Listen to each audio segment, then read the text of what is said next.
तो उस chemical reaction को हाइड्रोजनेशन रिएक्शन कहते हैं। और हाइड्रोजनेशन रिएक्शन में होता क्या है, तो कोई एक अनसैचुरेटेड हाइड्रोकार्बन, बोर्ड पर आप लोग देखिए सब लिखा हुआ है बात। हाइड्रोजनेशन रिएक्शन में अगर कोई एक अनसैचुरेटेड हाइड्रोकार्बन हाइड्रोजन गैस के साथ रिएक्शन करता है निकेल कैटलिस्ट और हीट के प्रेजेंस में, इसके प्रेजेंस में, निकेल एंड हीट के प्रेजेंस में, तो वह सैचुरेटेड हाइड्रोकार्बन में कन्वर्ट हो जाता है। क्या बना लेगा प्रोडक्ट? Saturated hydrocarbon. जैसे एग्जाम्पल आप देख सकते हैं, स्टार्टिंग वाला एग्जाम्पल इथीन लिया गया, उस इथीन में से डबल बॉन्ड में से एक बॉन्ड स्प्लिट हो गया।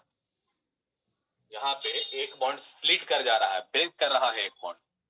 एक बॉन्ड ब्रेक करने से इस कार्बन का भी एक बॉन्ड वैकेंट हो गया, इस कार्बन का भी एक बॉन्ड वैकेंट हो गया, और इसी वैकेंट बॉन्ड में हाइड्रोजन आकर के ऐड हो जाता है। तो इस प्रकार से लिया गया इथीन, लेकिन ये बन जाएगा इथेन। वैसा ही कुछ एग्जांपल यहाँ पर लिया गया है। इथाइन लिया गया, दो बॉन्ड ब्रेक हुआ तो दो बॉन्ड वैकेंट होगा, और इस वैकेंट बॉन्ड में हाइड्रोजन आकर के कनेक्ट हो जाएगा। इस प्रकार से ये आपका बन जाएगा इथेन। 7 साल आपको जरूरत है 10th के लिए। यही है हाइड्रोजनेशन रिएक्शन। बच्चों, इसमें एक क्वेश्चन पूछे जाते हैं कि आपके पास दो हाइड्रोकार्बन दिया गया, आप उन दोनों हाइड्रोकार्बन को कैसे आइडेंटिफाई करेंगे कि कौन सा सैचुरेटेड हाइड्रोकार्बन है और कौन सा अनसैचुरेटेड हाइड्रोकार्बन है? आपके पास दो हाइड्रोकार्बन दिया हुआ है और आपको आइडेंटिफाई करना है एक्सपेरिमेंटली कि कौन सा सैचुरेटेड हाइड्रोकार्बन है और कौन सा अनसैचुरेटेड हाइड्रोकार्बन है।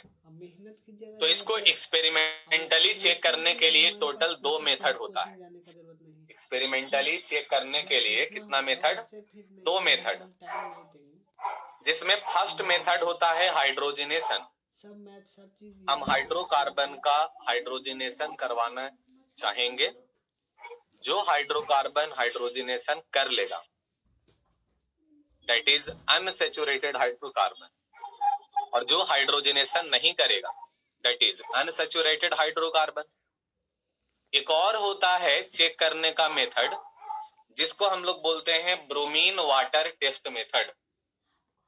मैं वही आपको बतलाता हूं, bromine water test method.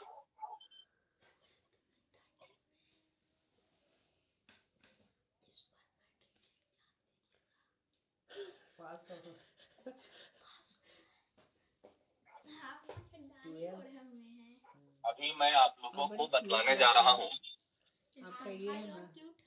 Bromine water test method. Bromine water test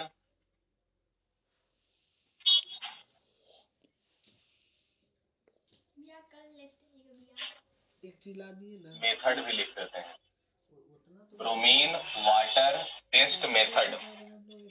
ये एक ऐसा मेथड है जिसके हेल्प से हम लोग ये पता लगाते हैं कि दिया गया कंपाउंड सैचुरेटेड हाइड्रोकार्बन है या अनसैचुरेटेड हाइड्रोकार्बन है।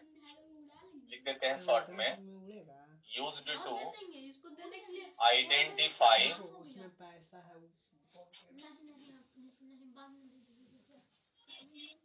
Saturated and unsaturated hydrocarbon. क्या होता है इसका यूज?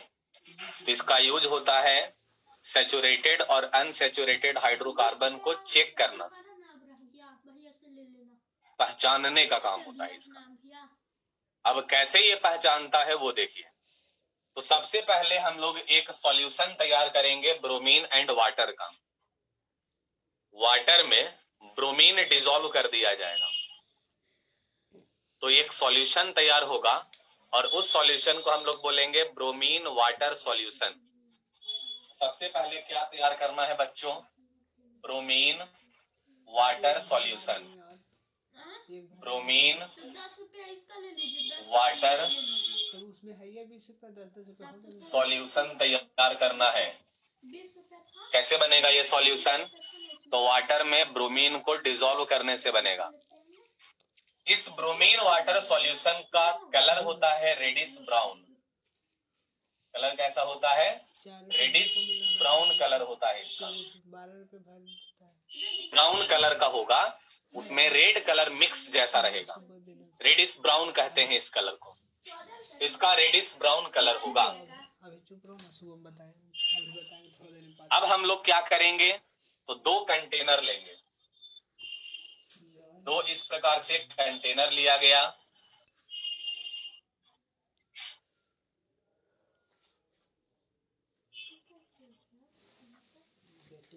दोनों कंटेनर में ब्रोमीन वाटर सॉल्यूशन को रख दिया जाएगा।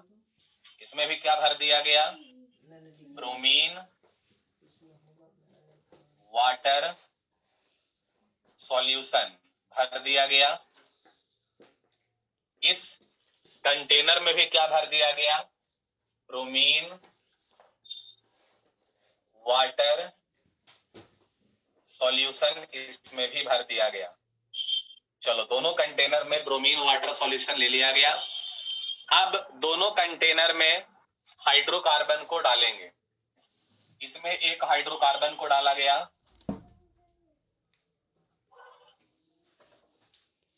और इसमें भी एक हाइड्रोकार्बन को डाला गया। बच्चों ध्यान दीजिएगा, कहता है कि जिस कंटेनर वाला सॉल्यूशन डीकलराइज हो जाएगा, मतलब जिस सॉल्यूशन का कलर उड़ जाएगा, कलर खत्म हो जाएगा, इसका मतलब समझना है कि उसमें अनसैचुरेटेड हाइड्रोकार्बन डाला गया। मान लीजिए कि इसका कलर क्या हो गया? डीकलराइज हो गया। इसका कलर क्या हो गया है? डीकलराइज।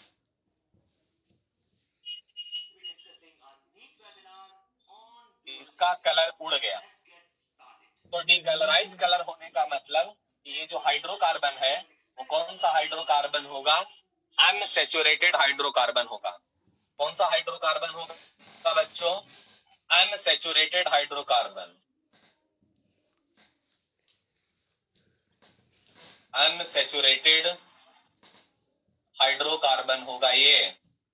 डीकलराइज होने के बाद पता चला जो हाइड्रोकार्बन इसमें दिया गया वो हाइड्रोकार्बन कौन सा हाइड्रोकार्बन होगा? अनसैचुरेटेड हाइड्रोकार्बन होगा। और बच्चों, जिस सॉल्यूशन का कलर डीकलराइज नहीं हुआ है, जिस सॉल्यूशन का कलर नहीं उड़ा है, इसका मान लो कि कलर नहीं उड़ा है, इसका मतलब समझना है कि हाइड्रोकार्बन कौन सा हाइड्रोकार्बन होगा? सैचुरेटेड हाइड्रोकार्बन होगा। इसका कलर क्या हो गया है? Not decolourise. नॉट डीकलराइज्ड। इसका कलर नहीं उड़ा है। इसका मतलब समझना है कि ये जो हाइड्रोकार्बन है वो कौन सा हाइड्रोकार्बन होगा? सैचुरेटेड हाइड्रोकार्बन होगा। क्या होगा ये? सैचुरेटेड हाइड्रोकार्बन होगा। कौन सा हाइड्रोकार्बन होगा ये? सैचुरेटेड हाइड्रोकार्बन होगा। एक बार मैं फिर से रिपीट कर रहा हूं, मैं आप लोगों को बतला रहा हूं bromine water test solution, bromine water test method. इस मेथड के हेल्प से सिर्फ हम लोग इतना ही पता लगाते हैं कि कौन सा हाइड्रोकार्बन सैचुरेटेड है और कौन सा हाइड्रोकार्बन अनसैचुरेटेड है। इसके लिए हम लोग को एक सॉल्यूशन लेना पड़ेगा। उस सॉल्यूशन को हम लोग कहते हैं ब्रोमीन वाटर सॉल्यूशन। वाटर में ब्रोमीन को डिसॉल्व कर दिया जाएगा, तो जो सॉल्यूशन तैयार होगा that is called bromine water solution. और उस ब्रोमीन वाटर सॉल्यूशन का कलर कैसा होता है? Reddish brown. इसी सॉल्यूशन को 2 बर्तन में हम लोग ले लिए, 2 अलग अलग बर्तन में, और इसमें एक हाइड्रोकार्बन डाल दिया गया और इसमें दूसरा हाइड्रोकार्बन डाल दिया गया। इस सॉल्यूशन का कलर उड़ गया। कलर उड़ना को यहां पर लिखा हुआ है डीकलराइज्ड। डीकलराइज्ड मतलब कलर इसका धीरे धीरे खत्म हो गया। तो डिकलराइज अगर हुआ है, इसका मतलब कि हाइड्रोकार्बन कौन सा हाइड्रोकार्बन होगा? अनसैचुरेटेड होगा। और अगर डिकलराइज नहीं हुआ है, इसका मतलब समझना है कि वो हाइड्रोकार्बन कौन सा हाइड्रोकार्बन होगा? सैचुरेटेड हाइड्रोकार्बन होगा। तो इसी प्रकार से हम लोग को पता चल जाता है कि कौन सा हाइड्रोकार्बन सैचुरेटेड है और कौन सा हाइड्रोकार्बन अनसैचुरेटेड है। और इस मेथड को हम लोग क्या बोलते हैं? Bromine water test method. अब मैं आप लोगों को बतलाने जा रहा हूं industrial use of hydrogenation. Industrial use of hydrogenation, जो मैं आप लोगों को पिछले क्लास में हाइड्रोजनेशन पढ़ाया था, उस हाइड्रोजनेशन का इंडस्ट्री में क्या यूज होता है, ये अभी हम लोग देखने जा रहे हैं। बच्चों ध्यान दीजिए, हाइड्रोजनेशन का इंडस्ट्री में यूज यह होता है कि वेजिटेबल ऑयल को वनस्पति घी में बनाने के लिए, वेजिटेबल ऑयल को वनस्पति घी में बदलने के लिए हाइड्रोजनेशन का हम लोग यूज करते हैं। तो लिख देते हैं शॉर्ट में, it is used for converting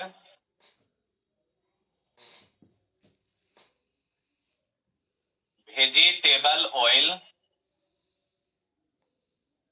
into वनस्पति घी। वनस्पति घी में बदलने के लिए इसका यूज करते हैं। अब देखिए, इसका हम रिएक्शन की मदद से समझाते हैं। दो कार्बन को हम पहले डबल बॉन्ड के साथ कनेक्ट कर दिए, इसमें एक अल्काइल R1 कनेक्ट कर दिए, इसमें दूसरा अल्काइल R2 कनेक्ट कर दिए, इसमें एक तीसरा अल्काइल R3 और इसमें R4 ऐसे कनेक्ट कर दिए। ये जो आपको फॉर्मूला लिखा हुआ दिख रहा है, यही फॉर्मूला होता है वेजिटेबल ऑयल का। क्या है ये आपका? यही है आपका वेजिटेबल ऑयल। वेजिटेबल ऑयल है ये। इसका हाइड्रोजनेशन करवा दिया जाए, मीन्स इसका हम हाइड्रोजन से रिएक्शन करवा देते हैं, कैटेलिस्ट दे देते हैं निकेल और हीट कर देते हैं। जैसे ही इसको हम लोग हीट करेंगे और ये निकेल कैटेलिस्ट देंगे, ये दो बॉन्ड में से एक बॉन्ड टूट जाएगा।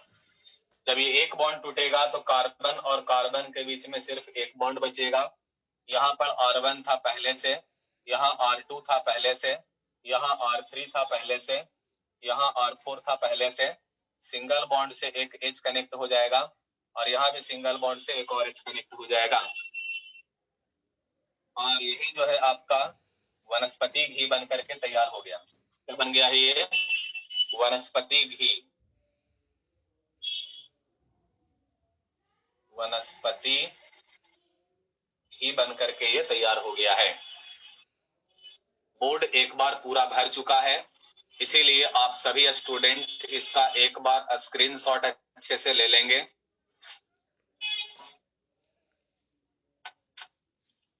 जितने भी स्टूडेंट हैं वो एक बार इसका अच्छे से सभी लोग स्क्रीनशॉट ले लीजिए। अगर किसी स्टूडेंट को कहीं पर कुछ कंफ्यूजन है तो वो हैंड रेज करके अपने कंफ्यूजन को दूर कर सकता है। आई होप कि सभी स्टूडेंट इसका स्क्रीनशॉट ले चुके हैं।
मैंने चैट ओपन किया है सौरभ, आपको जो भी लिखना है आप चैट में प्लीज आप लिख दीजिए।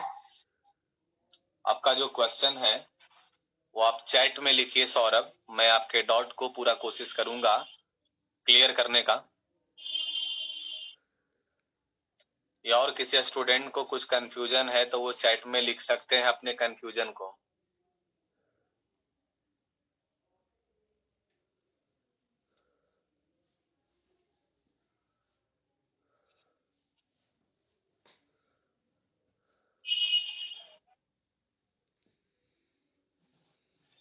अभी तक कोई चैट नहीं आया है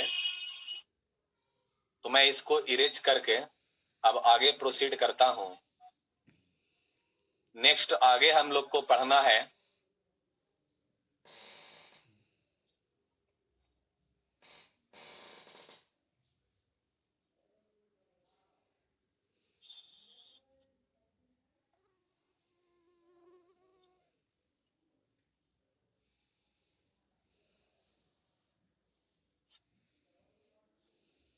सौरभ का क्वेश्चन है कि वेजिटेबल ऑयल को घी में चेंज कराने में रिएक्शन।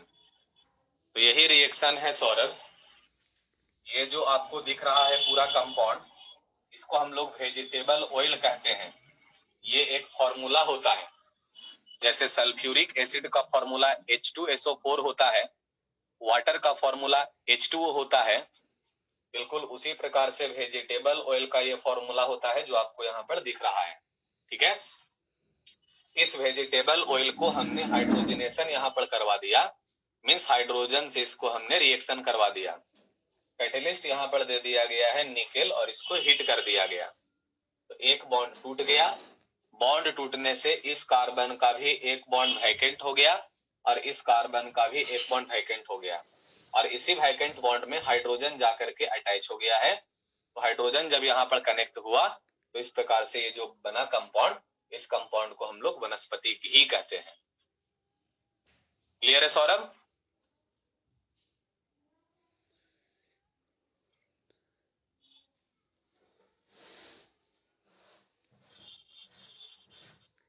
चलो आगे बढ़ते हैं।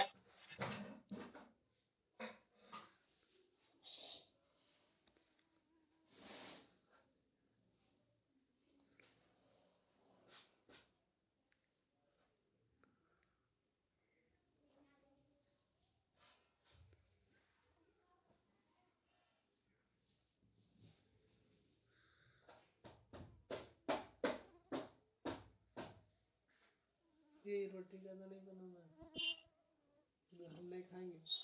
तो हम इसको इरेज करके अब नेक्स्ट टॉपिक की ओर चलते हैं। तो नेक्स्ट हमारा टॉपिक है केमिकल प्रॉपर्टीज ऑफ अल्कोहल। तो जैसे मैं आप लोगों को अभी ये रिएक्शन पढ़ा रहा था हाइड्रोकार्बन के लिए, बिल्कुल उसी तरह से हम लोग को रिएक्शन पढ़ना है अल्कोहल के लिए।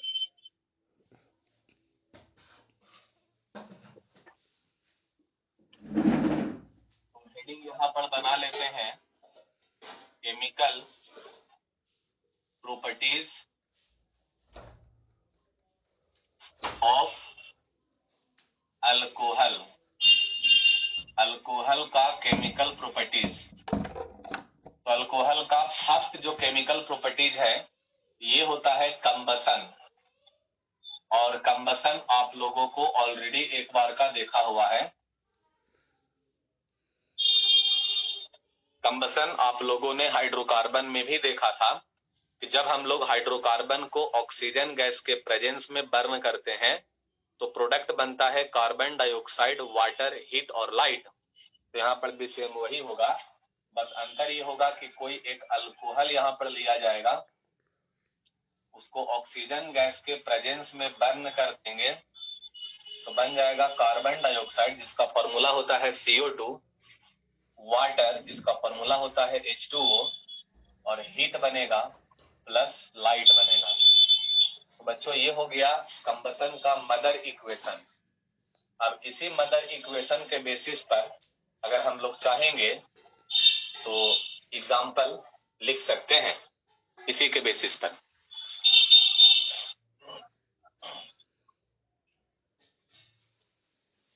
तो एक एग्जाम्पल हम लिखने जा रहे हैं CH3 सिंगल बॉन्ड OH।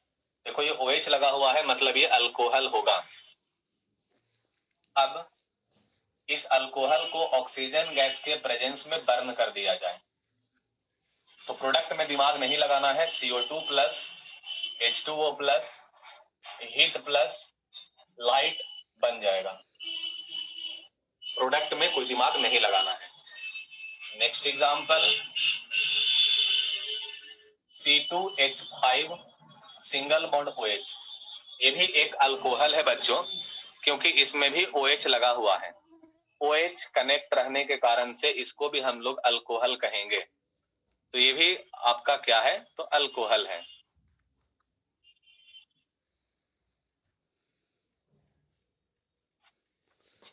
तो इसको हम लोग ऑक्सीजन के प्रेजेंस में बर्न कर देते हैं। बर्न करने से ये प्रोडक्ट बन जाएगा CO2 plus H2O plus heat plus light.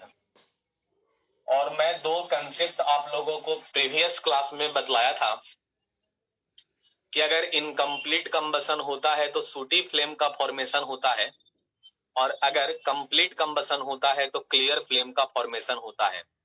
तो सेम टू सेम वो कंसेप्ट यहाँ पर भी अप्लाई हो सकता है और होगा। ठीक है, तो मैं उसको दोबारा नहीं लिखने जा रहा हूं क्योंकि ऑलरेडी वो आपको बतलाया हुआ है। नेक्स्ट सेकेंड रिएक्शन जो है वो होता है reaction with reactive metal. Reactive metal से रिएक्शन,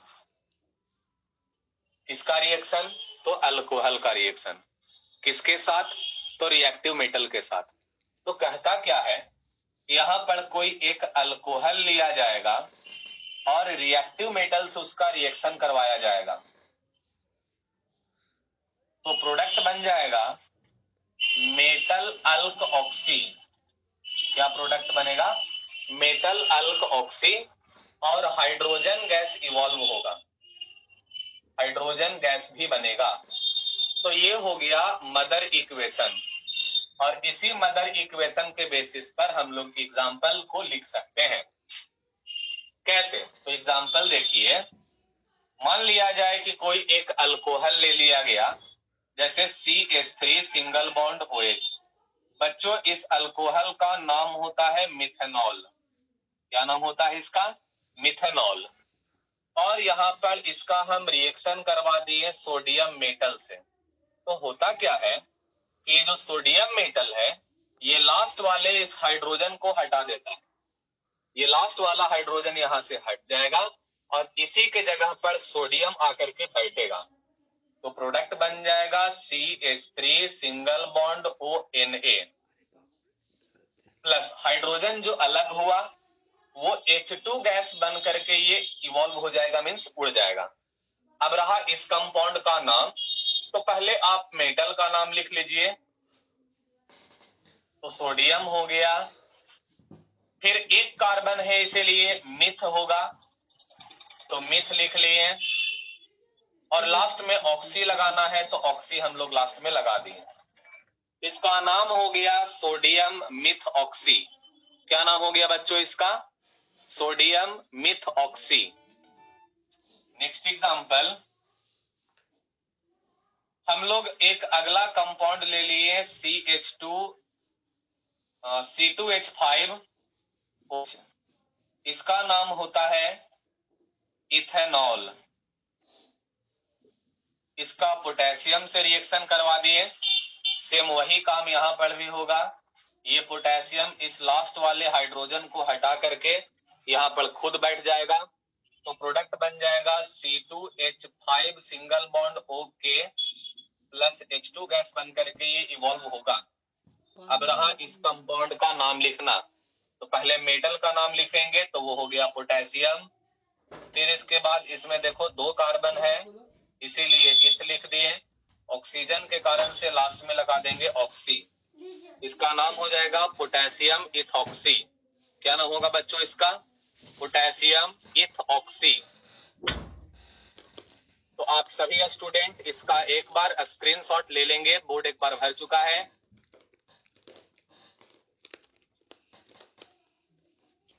और यहाँ पर मेरे ख्याल से किसी को कोई कंफ्यूजन नहीं होना चाहिए, क्योंकि ये रिएक्शन है और इसे हम लोग को याद रखना होगा। आप सभी स्टूडेंट जल्दी से इसका स्क्रीनशॉट ले लो। दरार देगा जब पर बैल है, हटाओ ना। आई होप कि सभी स्टूडेंट इसका स्क्रीनशॉट ले चुके हैं। तब इसको इरेज करके नेक्स्ट टॉपिक की ओर चलते हैं। तो अल्कोहल का अब हम लोग थर्ड रिएक्शन पढ़ने जा रहे हैं, जिसको हम लोग कहते हैं ऑक्सीडेशन ऑफ अल्कोहल। क्या बोलते हैं? Oxidation of alcohol. तो थर्ड नंबर का मैं हेडिंग वही बना देता हूं, ऑक्सीडेशन ऑफ अल्कोहल। बच्चों, आपको पता होना चाहिए कि ऑक्सीडेशन का मतलब होता है एडिशन ऑफ ऑक्सीजन। जिस रिएक्शन में ऑक्सीजन का एडिशन होता है उस रिएक्शन को ऑक्सीडेशन कहते हैं। ऑक्सीडेशन बिना कैटलिस्ट का नहीं होता है, यहां पर कैटलिस्ट देना पड़ेगा। कैटलिस्ट यहां पर दो होता है। पहला कैटलिस्ट यहां पर यूज किया जा सकता है अल्कलाइन KMnO4, ये सब याद रखने का चीज है। दूसरा कैटलिस्ट यहां पर यूज किया जाएगा एसिडिफाइड K2Cr2O7। ये दोनों कैटलिस्ट का काम है ऑक्सीडेशन करवाना। बात को समझो, ऑक्सीडेशन करवाना इसका काम है। क्योंकि ये दोनों ऑक्सीडेशन करवाता है, इसीलिए इसको हम लोग ऑक्सीडाइजिंग एजेंट कहते हैं। क्या बोलते हैं? ऑक्सीडाइजिंग एजेंट इसको कहा जाता है। अब हम लोग इसका मदर इक्वेशन लिखते हैं। कहता है कि अगर कोई एक अल्कोहल लिया जाए और उसका हम ऑक्सीजन से रिएक्शन करवा दें, बड़ी ब्रैकेट के अंदर लिखा हुआ है क्योंकि ये ऑक्सीजन अकेला है। अकेला ऑक्सीजन रहने के कारण इसको हमने बड़ी ब्रैकेट के अंदर लिखा है। क्लियर? दोनों कैटलिस्ट में से कोई एक कैटलिस्ट दे दिया जाए, तो मान लो कि अल्कलाइन को ऐसे लिखते हैं KMnO4 कैटलिस्ट यहां पर दे दिया गया।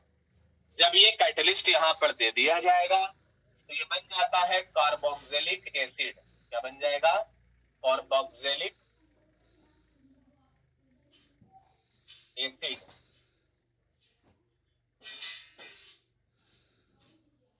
प्लस H2 गैस बन करके ये उड़ जाता है। ये हो गया इसका मदर इक्वेशन, और इसी के बेसिस पर अब हम लोग इसका एग्जाम्पल लिखने जा रहे हैं। देखिएगा बच्चों आप लोग एग्जाम्पल। तो एक अल्कोहल ले लिए CH3CH2OH। ये एक मान लो कि अल्कोहल ले लिया गया, इसका नाम है इथेनॉल। इथेनॉल इसका नाम है। ऑक्सीडेशन करवाने के लिए ऑक्सीजन से इसका रिएक्शन करवा दिए। कैटलिस्ट इन दोनों में से कोई एक दे दिया गया। मान लो कि अल्कलाइन KMnO4 दे दिया गया। तो होता क्या है वो समझिए। ये वाला जो हाइड्रोजन आपको जो दिख रहा है, दो हाइड्रोजन, ये दो हाइड्रोजन यहां से हट जाएगा। मेरा उंगली को आप लोग देखिए, जहां पर मैं इस चीज को इंडिकेट कर रहा हूं, यहां पर दो हाइड्रोजन है। तो ये वाला दो हाइड्रोजन आपका हट जाएगा और इसी हाइड्रोजन के जगह पर ऑक्सीजन आकर के जुड़ जाएगा। अब सवाल उठता है कि दो ही हाइड्रोजन क्यों हटेगा? इसका जवाब यह है कि ऑक्सीजन क्योंकि दो बॉन्ड बनाता है, इसीलिए दो हाइड्रोजन हटेगा। ऑक्सीजन क्योंकि दो बॉन्ड बनाता है, इसीलिए ये वाला दो हाइड्रोजन यहां से हट जाएगा और इसी हाइड्रोजन के जगह पर ऑक्सीजन आकर के जुड़ जाएगा। तो प्रोडक्ट क्या बनेगा? ये CH3 जैसे है वैसे रह जाएगा, ये C है, जैसे वैसे रह जाएगा। H2 यहां से हट गया, इसी H2 के जगह पर ऑक्सीजन आ गया, और OH तो पहले से था, तो OH हमने यहां पर लिख दिया। प्लस H2 गैस बन करके ये उड़ गया, ये जो प्रोडक्ट बना इसका नाम हो गया इथेनोइक एसिड। ये प्रोडक्ट बन गया क्या? Ethanoic acid. तो इस प्रकार से ये इसका हो गया मदर इक्वेशन और ये इसका हो गया एग्जाम्पल। बच्चों आप सभी लोग इसका स्क्रीनशॉट ले लीजिए, जितने भी आप लोग कनेक्टेड हैं वो सभी लोग इसका स्क्रीनशॉट एक बार ले लीजिए। आई होप कि सभी स्टूडेंट इसका स्क्रीनशॉट ले चुके हैं। तो मैं आज आप लोगों को 3 रिएक्शन पढ़ाया हूं। First reaction combustion, second reaction reactive metal से रिएक्शन, और थर्ड रिएक्शन अभी मैं आप लोग को पढ़ा रहा था ऑक्सीडेशन ऑफ अल्कोहल। तो आप लोग इन तीनों रिएक्शन को एक बार अच्छे से स्टडी कर लीजिएगा, और मैं होमवर्क दे रहा हूं कि इन तीनों रिएक्शन का आपको 5-5 एग्जाम्पल खुद से लिख करके आना है। खुद से आप लोग इसका 5-5 एग्जाम्पल नोट करके देखिएगा। एक इंपॉर्टेंट अनाउंसमेंट है, कल आप लोगों को बायोलॉजी का क्लास रहेगा। कल आपका बायो का क्लास है मॉर्निंग 7 AM से, सुबह 7 बजे से कल आप लोगों को बायोलॉजी का क्लास है ऑनलाइन जूम पर ही। मीटिंग आईडी और पासवर्ड आपको ऑलरेडी पता है बायोलॉजी क्लास का क्या होता है। वैसे मैं आपको बायोलॉजी क्लास का पूरा डिटेल व्हाट्सएप ग्रुप में सेंड कर दूंगा जस्ट अभी क्लास के बाद। और एक और दूसरा अनाउंसमेंट आप लोग के लिए, आप लोग का जो ऑनलाइन क्लास है वो सिर्फ दिसंबर तक ही चलेगा। जनवरी से ऑनलाइन क्लास बंद होने जा रहा है। इसके बाद आप सभी स्टूडेंट को ऑफलाइन आकर के पढ़ना होगा। फर्दर डिटेल के लिए आप ऑफिस में आकर के मिल सकते हैं।